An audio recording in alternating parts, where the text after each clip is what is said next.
Fundamentalmente tenemos que decir que es un género literario. Principalmente es eso. Se identifica con un texto de la Biblia, un libro, que se dice así, un libro, que lleva ese nombre, el Apocalipsis. Pero nosotros sabemos hoy por las investigaciones exegéticas y científicas que Apocalipsis es un género literario, como lo es también, por ejemplo, la parábola, o la carta, o una narración.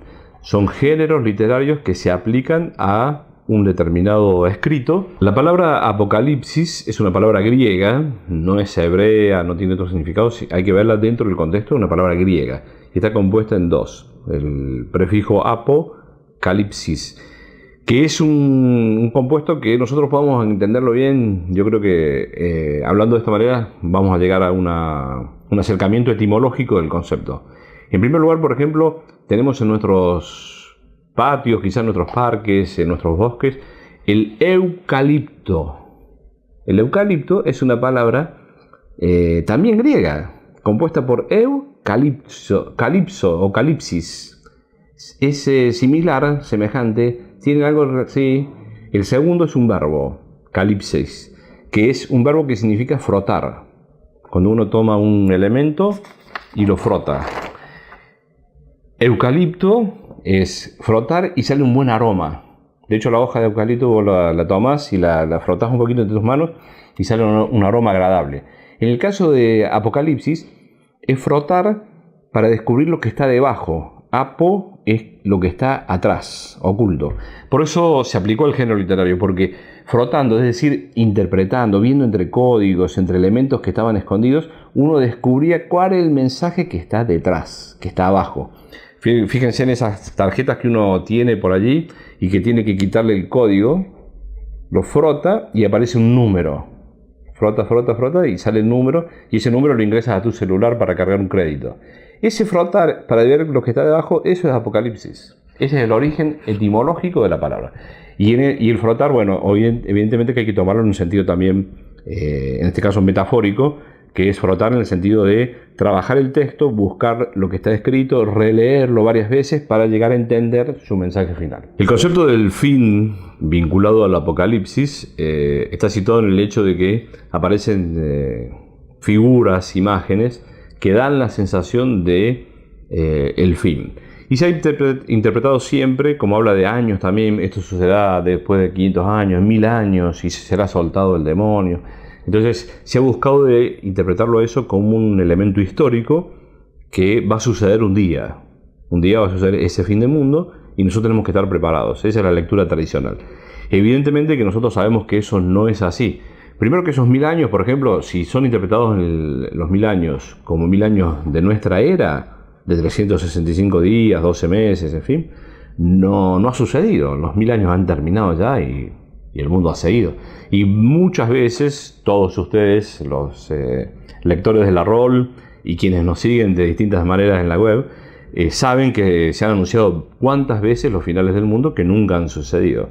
Entonces, ¿está errado ese concepto? Sí, está errado interpretado así.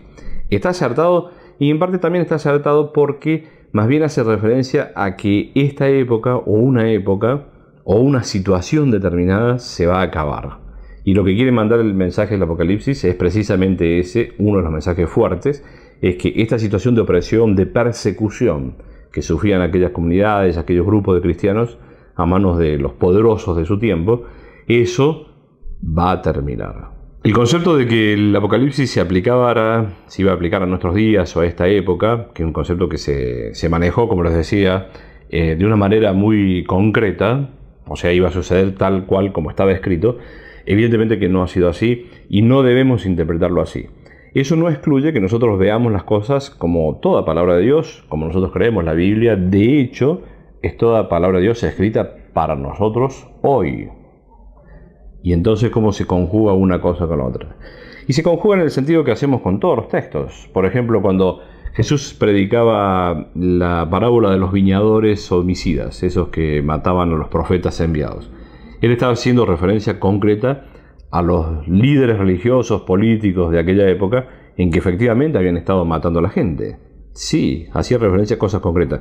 ¿Nosotros la podemos leer hoy y aplicarla? Sí, claro, haciendo la debida distinción para que nosotros no caigamos en trampas erróneas y la aplicamos a nuestro presente viendo en qué actitudes nosotros mismos podemos ser los viñadores homicidas, otros lo son, cómo reaccionamos, en fin, tenemos que tomar la lección que nos da atrás.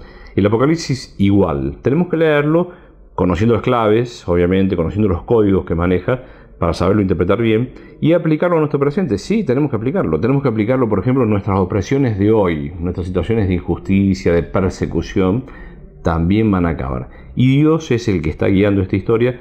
Confiémonos a Él, que esto va a terminar bien. Como hablábamos recién, está lleno de símbolos, de signos, de códigos, podemos decirlo de esa manera también, que utiliza el género literario apocalíptico para nosotros poder allí frotar, descubrir, ir a lo que está detrás. Entre esos símbolos hay imágenes de animales, hay imágenes de la naturaleza, hay números, hay colores, y de acuerdo a esos elementos uno tiene que saber leer. ¿Por qué estaban vestidos de blanco todos? ¿Por qué la barba? ¿Por qué anciano? ¿Y por qué joven? Hay elementos así. Los números, por ejemplo, aparece por allí una multitud que era como 144.000. 144.000. Hemos interpretado erróneamente que es el número de los que se querían salvar. 144.000 en la historia de la humanidad ya pasaron hace millones. Somos 7.000 millones en este momento los humanos. Ya no entraríamos ni jugando ahí. De los que se salvarían si ese número hubiese que interpretarlo de esa manera. Aparece también el otro número que ha sido muy divulgado en la historia, que es el 666. El número de la bestia, que dice el texto. El que sepa interpretar, que interprete, haga el cálculo, es un número aplicado a una persona. Y se ha tratado de ver en ese número a muchas personas en la historia, no solamente hoy, antes también. Y el 666 es un código que en la gematría que se aplica, por ejemplo, se cree que podría aplicarse a Nerón de aquella época. No lo querían nombrar porque si lo leían y aparecía el nombre del emperador en términos de que era una bestia, mataban a todos los cristianos que leían ese texto o que lo tenían como un elemento de veneración o de devoción. Entonces iba en términos de código para que entiendas tú que me leías y entienda yo que te lo había escrito, y el resto, el que pueda entender, que entienda. Todavía no sabemos bien exactamente cómo se interpreta ese número. Estamos buscando, evidentemente nos va a ayudar mucho siempre la literatura, los elementos del contexto histórico que siempre hay, y si no, se tratan de buscar para darle el sentido correcto que le dieron los cristianos de aquella época a esos textos que nosotros analizamos hoy.